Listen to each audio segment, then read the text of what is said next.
এই রাজ্যের যারা ভোটার আছেন তৎসহ সারা ভারতবর্ষের দেশের ভোটাররা তারা সচেতন থাকুন। তারা এটা কিন্তু তাদের অধিকার, সংবিধান দিয়েছে, কারুর কাছ থেকে ভিক্ষা করেছে পাওয়া নয়, সংবিধান দিয়েছে।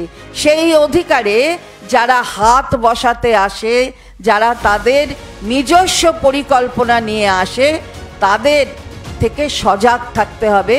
এবং তৃণমূল কংগ্রেস দল হিসাবে পাশে আছে সকলের। দরকারে যেখানে হবে আন্দোলনে মাঠে নামা হবে এবং তৃণমূল কংগ্রেসের আন্দোলন কিন্তু আন্দোলনের জন্যই মাননীয় নেত্রীর ভোটার আই কার্ড হয়েছে, এটা মনে রাখতে হবে। সারা ভারতবর্ষে যে ভোটার আই কার্ড, সেটা মাননীয় নেত্রী যখন বিরোধীতে ছিলেন তখন নো আইডেন্টিটি নো ভোট, তার জন্য আমাদের দলের লোকেদের প্রাণ গেছে। কিন্তু আজ সারা ভারতবর্ষের নাগরিকরা পকেটে ওই কার্ডটা রাখতে পারছেন, কারণ আন্দোলন করেছিলেন নেত্রী। আমাদের দল কিন্তু আন্দোলন থেকে পেছিয়ে যাবে না যদি আমরা দেখি কোনো নিরপেক্ষতার অভাব আছে।